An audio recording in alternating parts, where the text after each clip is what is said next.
Ladies and boys and girls, बच्चों नमस्ते, स्वागत है आप सभी का। आइए आज हमारे थ्योरेटिकल डिस्ट्रीब्यूशन के अंडरस्टैंडिंग को हम और थोड़ा आगे लेकर चलते हैं। सी, जैसे मैंने लास्ट सेशन में आपसे कहा था कि हमें डिस्क्रीट रैंडम वेरिएबल के लिए और कंटिन्यूस रैंडम वेरिएबल के लिए अलग अलग पढ़ना है। हमने देखा था कि डिस्क्रीट रैंडम वेरिएबल के लिए मेरे पास बाइनोमियल थ्योरम है, पॉइसन का एक डिस्ट्रीब्यूशन है। कंटिन्यूस रैंडम वेरिएबल के लिए हमारे पास नॉर्मल डिस्ट्रीब्यूशन है। अब ये सब हम पढ़ने वाले हैं, हाँ, ये बाइनोमियल, पॉइसन, नॉर्मल डिस्ट्रीब्यूशन सब पढ़ने वाले। लेकिन इन सब को पढ़ने के लिए जो बिल्डिंग ब्लॉक्स है, राइट, उन चीज़ों की थोड़ी सी बात मैं आज करने वाला हूँ। स्पेशली आज मैं बात करने वाला हूँ ई के वैल्यू के बारे में, जिसको यूलर्स कांस्टेंट भी बोलते हैं। क्या बोलते हैं? यूलर्स कांस्टेंट, जो हमें पॉइसन में बहुत काम आने वाला है। सो आज हम बात करने वाले ई की। इस ई को कई बार आपको एक इर्रेशनल कांस्टेंट बोल के भी देखने के लिए मिलेगा। कुछ लोग उसको मैजिकल नंबर भी बोलते हैं। इसमें इतना मैजिकल क्या है उसी की बात हम करने वाले हैं। मैजिकल नंबर भी बोलते हैं और जो कई जगह यूज़ करते हैं। इनफैक्ट जिन्होंने इसको पढ़ा है पहले, जिन्होंने लोगैरिथम पढ़ा होगा, मान लीजिए लोगैरिथम में आपने पढ़ा होगा कि नेचुरल बेस जो रहता है लोगैरिथम निकालते हो, that is E. 10 is what we normal we use, that is a normal base 10, but the natural base while calculating logarithm is e. People know e, people have heard of e, maybe those who have studied mathematics at least in the 11th 12th, you have heard e, you have heard it, you know it ki baba natural logarithm is with the base of e. People call it as irrational constant, they call it as magical number, but unfortunately very few really know what is so magical about this particular point e, and here is what I am going to discuss here. इसके बारे में आपको logarithm में भी of course हम detail में, जो logarithm का मेरा लेक्चर है उसमें अगर आप देखो तो वहाँ पे हम इस ई के बारे में और थोड़ी सी चर्चा करते हैं।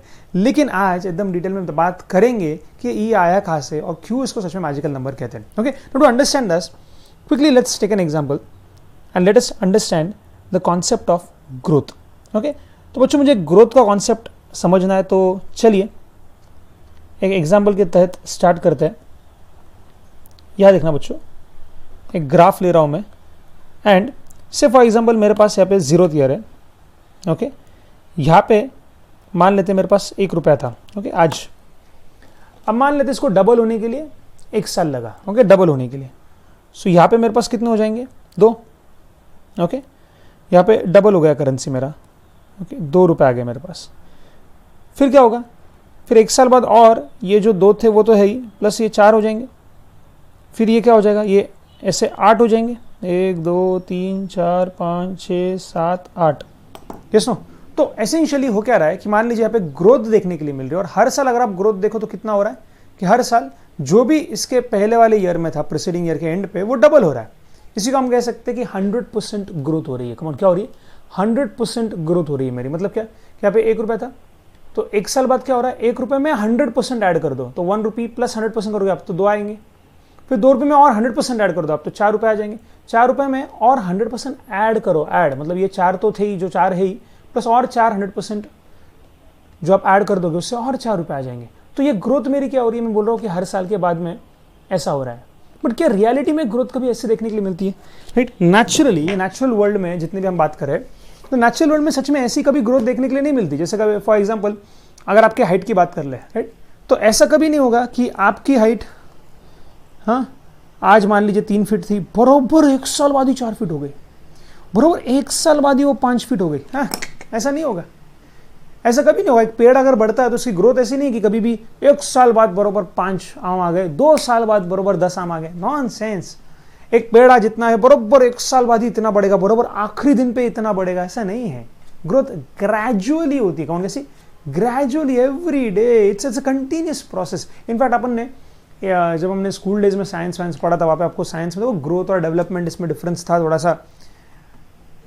तो ग्रोथ में हमने पढ़ा था साइंस के, इट्स अ कंटिन्यूस प्रोसेस यार, वो चलते रहता है। ऐसा कभी नहीं होता कि ग्रोथ एक दिन पे होती है, इट्स अ कंटिन्यूस प्रोसेस। तो एक्चुअली हो क्या रहा है कि ये हमारी जो अंडरस्टैंडिंग है काफ़ी एक सिंपल, एक लेमैन को अगर एक्सप्लेन करना तो ठीक है भाई कि आज आप बैंक में डाल दो 1 रुपये, 1 साल बाद वो 2 रुपये हो जाएंगे। वो 1 साल बाद कभी 2 रुपये होते ही नहीं बैंक में, एकदम 1 साल बाद ही बरोबर वो 2 रुपये, ऐसा नहीं है। Bank is calculating interest almost every year, sorry every day.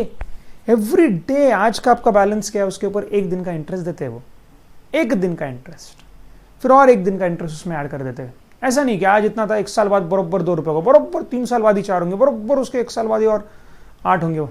ऐसा नहीं होता। सो एक्चुअली मैंने क्या करना चाहिए, मैंने ये जो ग्रोथ ऐसा दिखाया हुआ है, ऐसे ना समझते हुए मैंने ग्रोथ को थोड़ा कंपाउंडिंग तरीके से समझना चाहिए। अब यहाँ पे ध्यान से देखना मुझे, आप थोड़ा सिंपल इंटरेस्ट कंपाउंड इंटरेस्ट का भी लॉजिक यहाँ लगने वाला है, फोकस करना सभी लोग। सो एक्चुअली अगर आपको याद आता हो कि कंपाउंड इंटरेस्ट अगर आप देखें तो उसमें हम करते क्या है कि मान लेते कंपाउंडिंग में हाफ एनुअली कर रहा हूँ, सेमी एनुअली कंपाउंडिंग कर रहा हूँ। बोलो कैसे? Semi annually. इसका मतलब क्या है कि ऐसा मानना कि यहाँ पे 1 रुपये है और डायरेक्टली 1 साल बाद ही नहीं देखना है मुझे, तो मैं 6 महीने बाद मान लीजिए जितना भी हुआ उसका अंदाज लाऊंगा। तो फोकस करना, पूरे साल भर में अगर मैं बोलता हूँ कि 100% ग्रोथ हो रही है, पूरे साल भर में, 1 साल में 100% ग्रोथ हो गया, तो ऐसा कभी नहीं होगा कि अब मैं 6 महीने देख रहा हूँ तो 6 महीने में 100% ग्रोथ हो जाएगी, ऐसा नहीं बोल रहा हूँ मैं। ग्रोथ तो फाइनली 1 साल बाद ही होनी है। 1 साल में अगर 100% ग्रोथ हो रही है, तो मैंने पहले ऐसा कहा था कि भाई पूरा 1 साल जब खत्म हो जाएगा मैं 100% आपको ग्रोथ दे रहा हूँ। अब मैं वर्डिंग चेंज कर रहा हूँ। अब बैंक आपको ऐसा कह रही, मान लीजिए कि 1 साल के बाद आपका पैसा डबल मिलेगा। अब बैंक ने मान लीजिए अगर ऐसा कहा कि 1 साल में 100% हम दे रहे हैं, उससे अच्छा हम आपको 50% देते हैं 6 महीने का कंपाउंड इंटरेस्ट, ये आपके लिए ज़्यादा फायदे का है। क्यों जानते हो क्या? अभी क्या करने का, 100% पूरे साल का है, 50% 6 महीने का हो गया।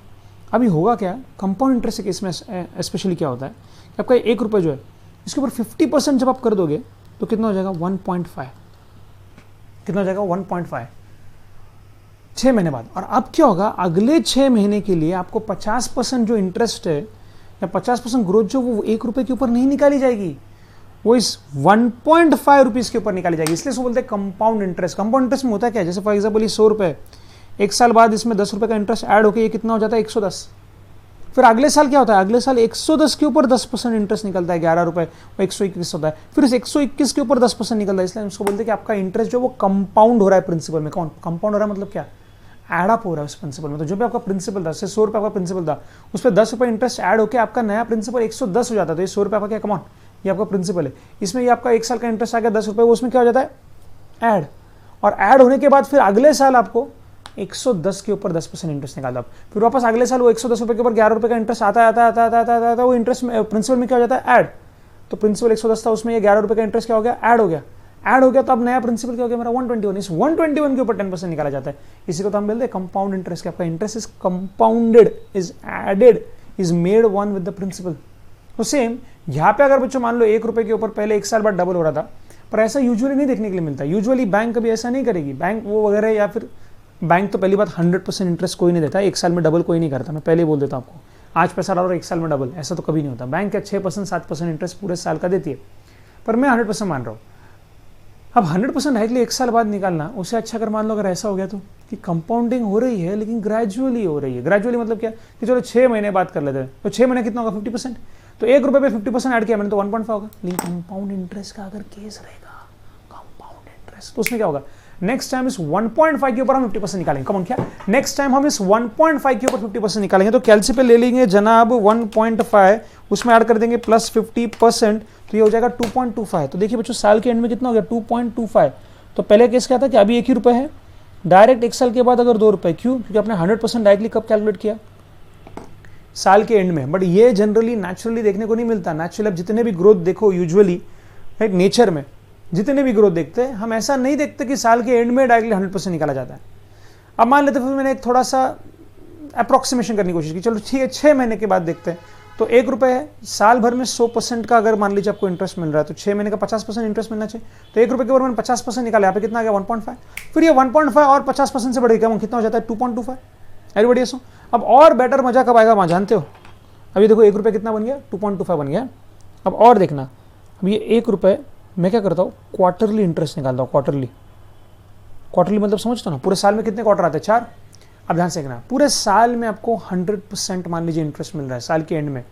कोई आपको बोल रहा है पूरे साल अगर तुम इंतजार करोगे तो 100% हम तुमको देंगे इंटरेस्ट पूरे साल में 100, तो एक क्वार्टर में कितना, अब जैसे साल भर में कितने 4 क्वार्टर रहते तो 100 डिवाइड बाय 4 करोगे तो 25 आएगा। मतलब ही क्या है कि पूरे साल का इंटरेस्ट 100%, तो 6 महीने का इंटरेस्ट 50%, तो 3 महीने का इंटरेस्ट तो और भी आधा हो जाएगा 25%। आप कैलसी पे लीजिए, चलिए यहाँ पे 1 रुपये है, 1 रुपये में आपको ऐड करना है 25%, करो 1 रुपये 1 प्लस 25%, वाई आएगा 1.25।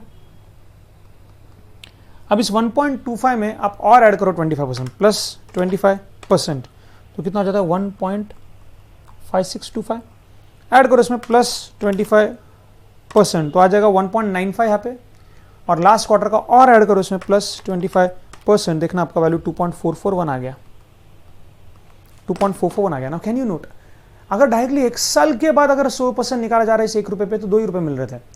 वही इसलिए अगर आपको कंपाउंड इंटरेस्ट मिलता है तो that is more, in fact you will gain more if the interest is calculated compounded. If the interest is compounded then the interest that the customer gets is more as compare to simple interest. Here what is happening is, यहाँ पे आपका interest 1 रुपये पर directly last day पे निकाला जा रहा है 100% 1 रुपये के ऊपर एक साथ पूरे साल का दिया जा रहा है। मैं क्या बोलता हूँ पूरे साल का 100% ना, चलो 6 महीने का 50% रहेगा। तो अब मजा इसमें क्या आता है, इसमें आपका आंसर बढ़ क्यों आता है, 2 से देखो थोड़ा बढ़ गया, यहाँ पे देखो 2.25 था उससे भी थोड़ा बढ़ गया 2.44। ऐसा क्यों हो रहा है, क्योंकि अभी यहाँ पे क्या हो गया, ये 1 रुपये पे 50% जैसे आपने ऐड कर दिया, ऐसे 1 रुपये में 50%, अभी वो 1.5 आ गया।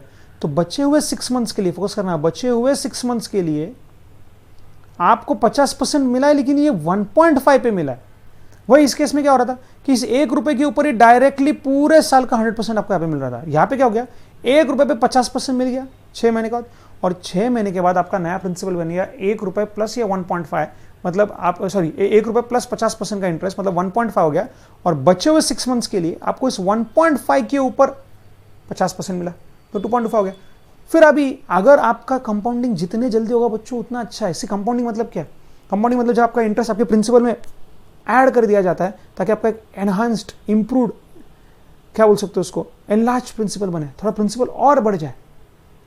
जैसे यहाँ पे 1 रुपये डायरेक्टली 1 साल बाद उसमें इंटरेस्ट ऐड किया, लेकिन ये अच्छा था ना 6 महीने बाद ही 6 महीने का जितना भी बनता है, चलो मैं नहीं बोलता पूरे साल का जो इंटरेस्ट है वो 6 महीने में दो, नहीं पूरे साल में आप 100% देते ना, चलो 6 महीने में 50% दो, पर 1 साल बाद जो 50% बन गया, 6 महीने बाद, वो 6 महीने के बाद वाली रात को ही, 6 महीने के बाद वाली रात, ध्यान से सुना, 6 महीने के बाद वाली रात को इस 1 रुपये में ये 50 पैसे जोड़ दिए गए। तो अब यहाँ से आपका प्रिंसिपल 1 रुपये नहीं, यहाँ से आपका प्रिंसिपल 1.5 हो गया।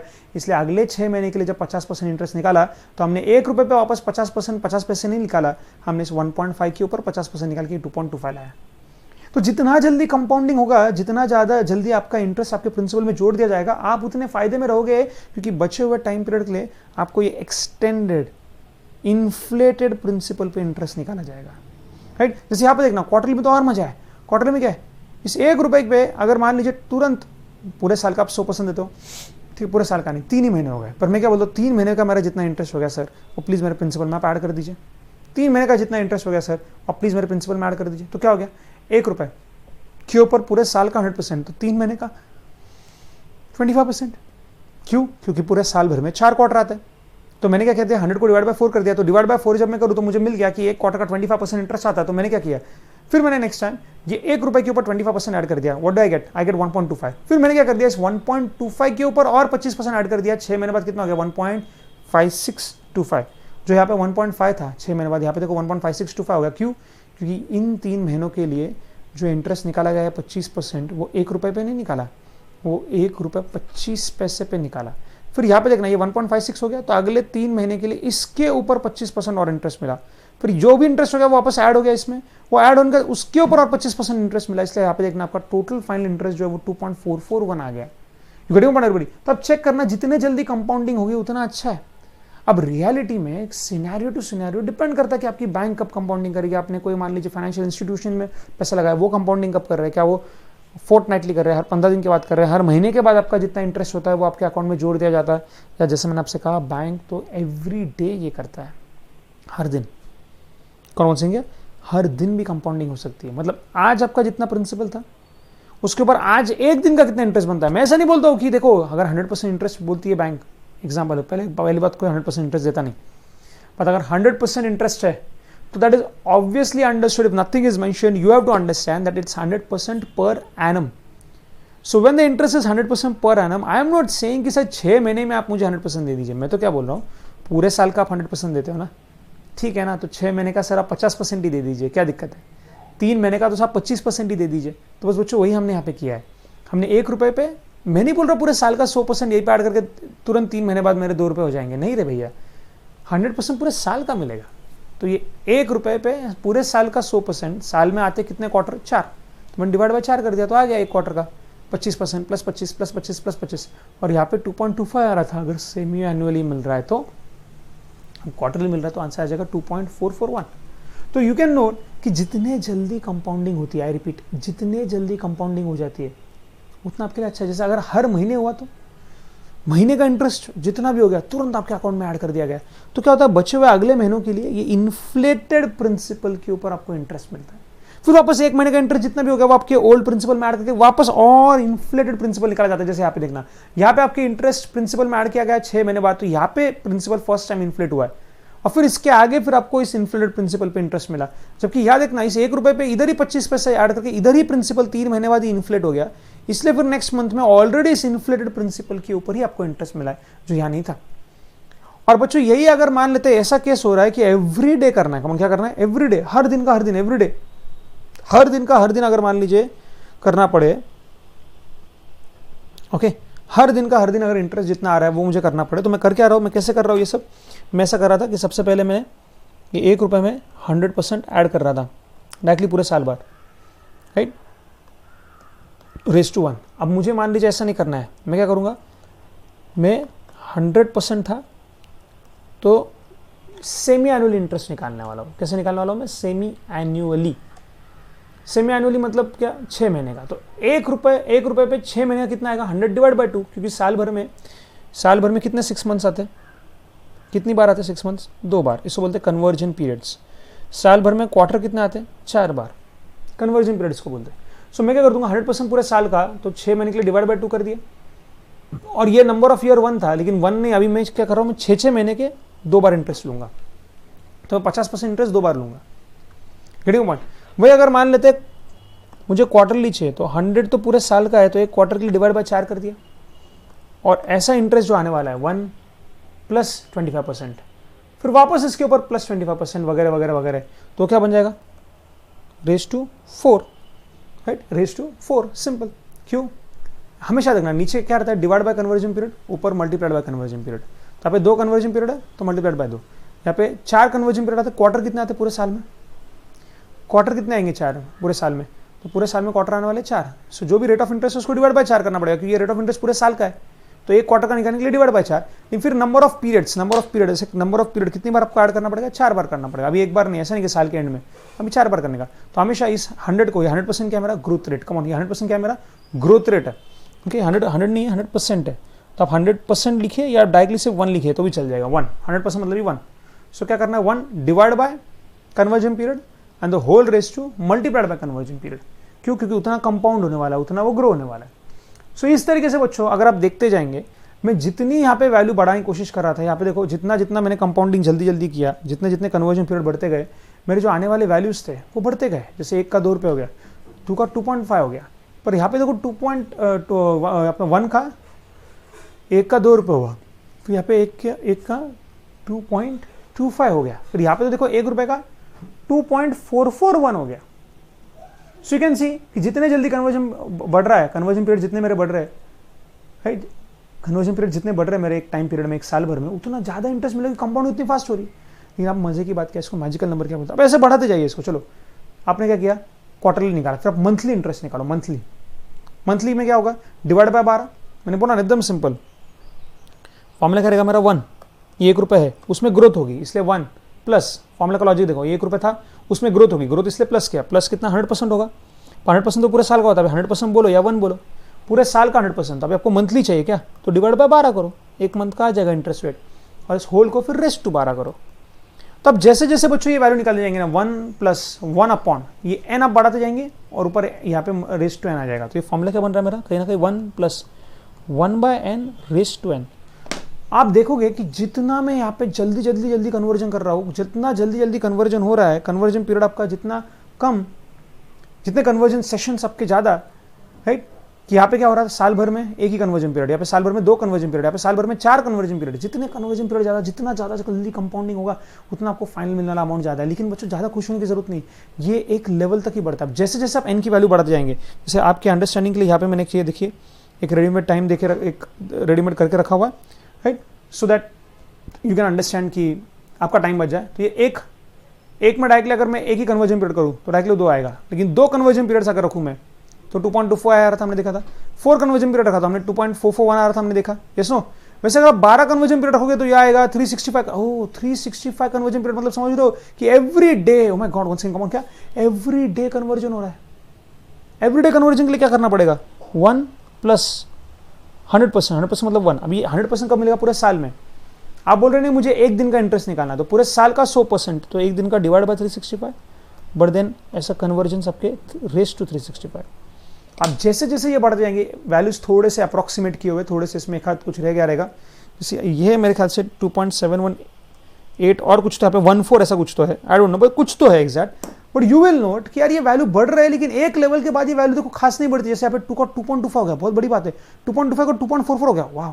2.6 पे 2.7146, 7169, अभी 718268, 718280 मतलब अभी कहीं ना कहीं यहाँ पे देखना, यहाँ पे आप ऑलमोस्ट देखने जाओ तो अभी देखो कितना बढ़ा दिया। 1000 का 10,000 ले लिया, 10,000 का 1 लाख ले लिया। कन्वर्जन पीरियड देखो बच्चों, कन्वर्जन पीरियड साल भर में 365 कन्वर्जन पीरियड्स लिए थे मैंने। यूजुअली बैंक आपको एवरीडे इंटरेस्ट निकालती है, यहाँ पे तो 1000 कन्वर्जन पीरियड ले लिए मैंने साल भर में। 1000 बार मान लीजिए थोड़ी थोड़ी सी ग्रोथ होगी। जैसे फॉर एग्जांपल मान लेते आपकी बॉडी मान लीजिए ऐसा कि जब भी आप खाना खाते हो थोड़ी ग्रो करती है, तो पूरे साल भर में आप कितनी बार खाना खाओगे? मान लीजिए दिन भर में हम एक दिन में हम 3 बार खाना खाते, तो 365 दिन है, 3 बार खाना खाएंगे तो रफली 1000 बार होगा। तो मान लो बॉडी की ग्रोथ जब जब आप खाते हो तब होती है, तब 1000 बार खाना खाओगे। तो लो मैंने 1000 बार का निकाला कि पूरे साल भर में मान लीजिए आपकी ग्रोथ 100% हो गई, आपकी हाइट डबल हो गई, तो एवरी मील के बाद कितनी होगी? You getting it? Why am I doing that? Because naturally growth happens that way. ऐसा कभी नहीं होता कि ग्रोथ इज वेरी इंस्टेंटेनियस, ऐसा नहीं, it's a continuous process, it's every time there. So हम क्या करते हैं? कन्वर्जन पीरियड्स निकालते छोटे छोटे की। 2 घंटे में आपका हाइट कितने से बढ़ गई, 1 घंटे में आपकी हाइट कितने से बढ़ गई। तो लो मैंने साल भर में से 1 लाख नहीं 10 लाख कन्वर्जन पीरियड ले लिए। पहले 1 कन्वर्जन पीरियड था, अभी 10 लाख भी ले लूँ ना, तो भी ये वैल्यू कहीं ना कहीं 2.718 के आसपास ही आती है। इसलिए ये जो आपका नंबर है 1 + 1/n raised to n, कहीं ना कहीं एक जब n की वैल्यू बहुत कंसिडरेबली बढ़ जाती है, तो this answer will always approximate the value 2.718। इसके आसपास आपकी वैल्यू हमेशा आएगी 2.718, and hence it's called as a magical number. कि अगर ऐसा फॉर्म का कुछ एक्सप्रेशन रहेगा तो उसकी वैल्यू, इसी को हम ई बोलते हैं, राइट। और ई इसको मैजिकल नंबर क्यों बोलेंगे? क्योंकि इसकी वैल्यू हम देखते हैं कि magically then you take after certain period of time, आप n की वैल्यू कितनी भी बढ़ाइए, ये वैल्यू कुछ खास बढ़ती नहीं, ऑलवेज स्टेज नियर 2.718। देखिए 1 लाख का 10 लाख किया तो भी वैल्यू क्या बढ़ रही है? 2.7182 था, 82 इधर भी है, बस एक यहाँ पे 6 था, ये 8 हो गया। तो कितना तो बड़ा है यार, एकदम negligible. And hence this value is somewhere constant equal to 2.718। This is called as E. इसको यूलर्स कांस्टेंट भी बोलते हैं, ऑयलर्स कांस्टेंट, ऑयलर्स कुछ लोग इसको इल्यूअर्स बोलते हैं, इल्यूअर्स, ऑयलर्स कांस्टेंट। इसको है ना बच्चों, कई बार आप देखोगे कुछ बुक्स में इसको एज इरेशनल कांस्टेंट भी डिफाइन किया गया है। कमन क्या वंस अगेन, इसको इरेशनल नंबर है, this is an irrational number. So what is irrational number? याद आ रहा है बचपन के डेफिनेशन? सो इरेशनल डेफिनेशन मतलब क्या? इरेशनल नंबर मतलब क्या? एक तो ये नेवर एंडिंग है, और प्लस इसके बाद वाले जो आने वाले नंबर्स भी है ना, वो कोई फिक्स नहीं है, कुछ भी आ जाए। ऐसा नहीं कि 2.77, ऐसा नहीं 2.66666666, रिपीटेशन नहीं है, नॉन रिपीटेटिव नंबर्स कुछ ना कुछ आते रहते हैं, और ये भी कंटिन्यूसली आते रहेंगे, कभी खत्म नहीं होगा। ओके, इसलिए इसको बोलते हैं इरेशनल नंबर, इरेशनल कांस्टेंट ई। और इस ई को मैजिकल नंबर क्यों कहा जाता है? मैंने कहा because magically you can observe कि after certain limit of after certain extent wherein you keep on increasing the value of n in the expression, post that you can see the value that you get of the expression almost magically equates this particular number, hence e is called as a magical number. So actually e को रट्टा मारने से ज़्यादा ये better था समझना। सो e से फिर हम समझे क्या? आज तो मैथ्स बहुत देख लिया हमने इस पार्ट में। e से बच्चों हम ये समझे कि एकदम सिंपल तरीके से अगर मुझे डेफिनेशन देखना है, what is the value of e? तो e is the maximum value। कौन क्या? yes, e is the maximum value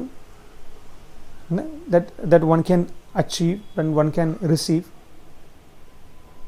if compounding is done continuously. If compounding is done continuously in one time period, e is the maximum value that can be reached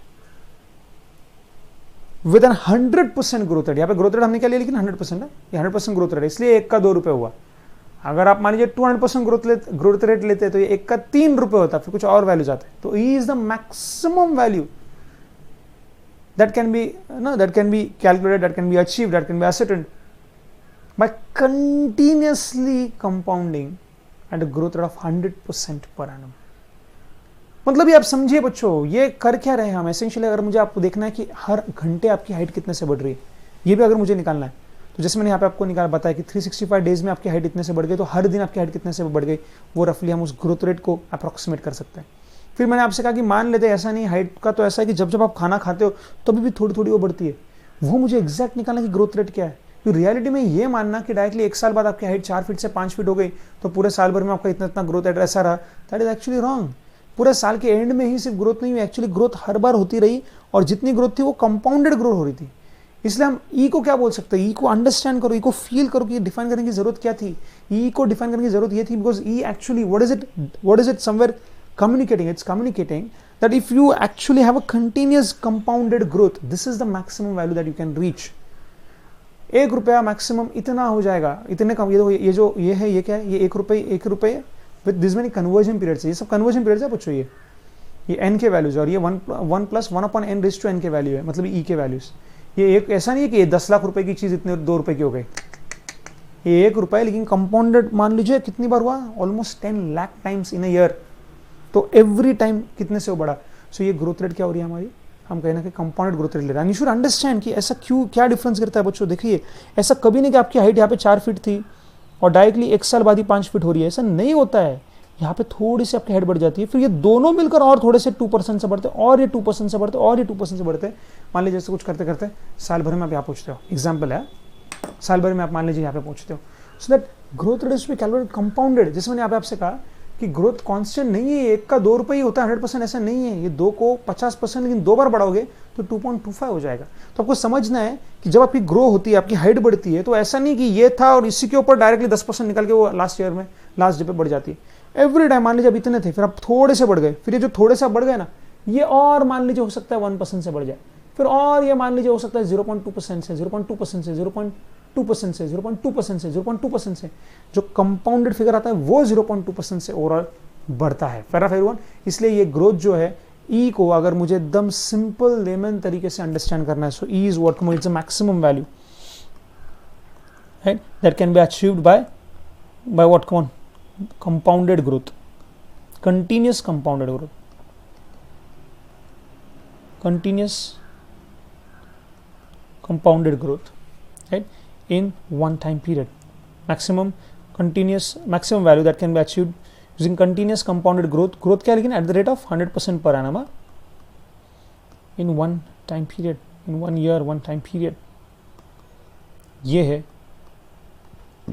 E का आम आदमी के लिए meaning, and hence it's called as magical. अब इसका use हमको करना है पॉइसन के केस में। अब बच्चों इसके पहले मैं आगे बढ़ो और टेक्निकल डिस्कशन स्टार्ट करूँ जो आपको अगले लेक्चर में मिलेगा ही, बाइनोमियल, पॉइसन और नॉर्मल डिस्ट्रीब्यूशन। बच्चों जैसे मैंने आपसे कहा, इन सारे डिस्ट्रीब्यूशंस में हमारा एम क्या रहता है कि हम फ्रीक्वेंसी डिस्ट्रीब्यूशन में बहुत एक छोटा सा सैंपल कवर करके उसकी फ्रीक्वेंसी बताते हैं। प्रोबेबिलिटी डिस्ट्रीब्यूशन में हो सकता है बहुत सारे सैंपल्स लेने पड़े, बहुत सारे सैंपल्स आपको प्रोबेबिलिटी डिस्ट्रीब्यूशन में लेने पड़े, और फिर उन सैंपल्स का जो आपका प्रोबेबिलिटी आता है कि बहुत सारे एक्सपेरिमेंट करके आपने देखा कि प्रोबेबिलिटी कितनी आती है, जैसे मैंने आपको कल एग्जांपल दिया था लास्ट लेक्चर में, फिर आता है वो प्रोबेबिलिटी डिस्ट्रीब्यूशन। अब हम बाइनोमियल थ्योरम देखते हैं, हम पॉइसन थ्योरम देखते हैं, इसमें हम हमेशा यही करते हैं कि हम एक्सपेरिमेंट को रन करेंगे और देखेंगे आउटकम क्या आ रहा है। प्रोबेबिलिटी निकालने के लिए बच्चों ऐसा नहीं कि सिर्फ 50 का सैंपल ले लिया और बस प्रोबेबिलिटी बताने लग गए आप। हो सकता है कि प्रोबेबिलिटी डिस्ट्रीब्यूशन बताने के लिए जो नेचुरल फैक्टर्स उनकी हम बात करें, ये हेड एंड टेल, ये छोटा सा कॉइन के ऊपर ही पूरी प्रोबेबिलिटी खत्म मत कर देना बच्चों। Probability is not equal to only head and tail. The most simplest form of explaining you what probability is through that example of a coin. तो so many complicated cases around you, yes, no, around you and me in real life, there's so many complicated cases. Just for example, what is the probability that there will be thunder today? Yes, what is the probability that there will be thunder today? It's so difficult, such a complicated thing. It depends on so many things, and to find the probability, to have a probability distribution of this is a very, very critical task. And for these study like this complex situations, we need theoretical distribution, because in practical life having such a kind of a distribution is very, very, very rare or next to impossible. Hence we call it as a theoretical distribution. अब होता क्या है कि binomial distribution जब हम पढ़ेंगे अभी अगले इसमें आप देखोगे, उसमें भी एक certain definite number of times तक आप एक एक्सपेरिमेंट को रन करते हो और उसका प्रोबेबिलिटी डेंसिटी फंक्शन समझने की कोशिश करते हो। पॉइसन में हम एक स्टेप और आगे जाते हैं। पॉइसन में हम क्या करते हैं कि हम हमारे जो एक्सपेरिमेंट हम परफॉर्म कर रहे हैं उसका टाइम बहुत कम करते हैं। जैसे फॉर एग्जांपल बाइनोमियल में मान लीजिए मैं ऐसा देख रहा हूं कि मैं रास्ते पे बैठा हूं और मैं देख रहा हूं कि हर मिनट इस रास्ते पे एक थोड़ा सा कंपैरेटिवली एक what you can say it's a little comparatively आप बोल सकते हो कि शांत रास्ता है, ज़्यादा भीड़ नहीं है वहाँ पे। और मैं वहाँ पे बैठा हुआ एक एक्सपेरिमेंट रन कर रहा हूँ कि प्रोबेबिलिटी क्या है कि यहाँ से एक कार गुजरेगी 1 मिनट में, एक कार गुजरेगी 1 मिनट में, वो प्रोबेबिलिटी मैं स्टडी करना चाहता हूँ 1 मिनट में। लेकिन बच्चों अगर मान लेते हैं एक थोड़ा बिजी स्ट्रीट है तो 1 मिनट में एक कार के आराम से जाएगी। जैसे मान लीजिए आप आपकी सिटी के मेन सिग्नल पे हो तो वहाँ पे तो एवरी सेकंड कार आती है, और वहाँ अगर मान लीजिए मुझे प्रोबेबिलिटी ऐसी रन करनी है कि अभी मैं 1 मिनट में एक कार की जा रही है कि नहीं वो नहीं देखूंगा, मैं उस 1 मिनट को और तोड़ दूंगा। जस्ट लाइक जैसे हमने ई के लिए किया कि पूरे साल के एंड में 1 रुपया कितना हो गया वो मैं नहीं देखूंगा, पूरे 1 मिनट के बाद क्या हुआ वो मैं नहीं देखूंगा। मान लीजिए मैं एवरी सेकेंड देखना चाहता हूँ, एवरी सेकेंड, हाँ हर सेकंड में नोट करना चाहता हूँ कि इस सेकंड कार गई क्या, इस सेकंड कार गई क्या, इस सेकंड कार गई क्या, इस सेकंड कितने कार गए रोड पे से, इस सेकंड कितने कार गए रोड पे। मैं वो प्रोबेबिलिटी स्टडी करना चाहता हूँ in very short time and with multiple, बहुत एन नंबर ऑफ, एन बहुत बड़ा है मेरा, एन बहुत बड़ा है कि number of times I am going to run that experiment to have that probability function. जैसे मैंने आपको बार बार कहा बच्चों, प्रोबेबिलिटी जानना इतना आसान नहीं कि 50 लोगों के टेस्ट ले लिया और अपने और बता दिया पूरे बच्चों की प्रोबेबिलिटी कि ऑन एवरेज क्या प्रोबेबिलिटी कि एक बच्चा इतना स्कोर करेगा, इतना आसान नहीं है।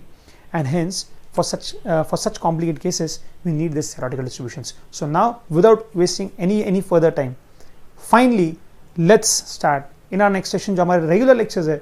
अभी ये जो हमारे रेगुलर लेक्चर्स आपको मिलेंगे, अगला लेक्चर जो आपको मिलेगा ये इस लेक्चर को देखना, ये लेक्चर बहुत बढ़िया रहने वाला है। इनफैक्ट अपने ऐप पे जो रेगुलर कोर्स जिन्होंने लिया है उनको वो दिखेगा, और ये मैंने एक चलते लेक्चर में रिकॉर्ड किया हुआ लाइव बैच का एक वो लेक्चर है। एंड इसमें मैंने बार बार बच्चों से यही बात की है कि ये क्यों इंपॉर्टेंट है इनको स्टेप बाय स्टेप समझना। सो आई होप अब ये जो चैप्टर है ये थोड़ा सा टेक्निकल चैप्टर बच्चों पहले बोल देता हूँ मैं, ये कंपैरेटिवली टफ चैप्टर है पहले बोल देता हूँ मैं, क्योंकि आपने अब तक आपके सिलेबस में कभी ऐसा चैप्टर देखा नहीं है, इसके पहले स्कूल वगैरह में आपने पढ़ा नहीं है। और ये थोड़ा सा बच्चों को और टफ इसलिए लग जाता है कि बच्चे सिर्फ रट्टा मारने वाले ई का वैल्यू ये है। आई एम वेरी श्योर आप में से जितने भी लोगों को ई का वैल्यू मालूम था, अगर मैं आपसे पूछूं ई का वैल्यू कहाँ से आया, नहीं so we don't no.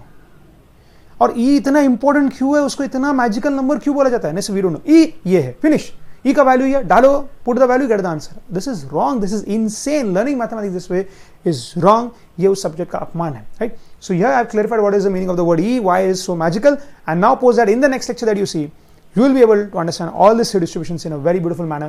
That's what is coming up right in the next lecture. Until then, please take care and God bless you.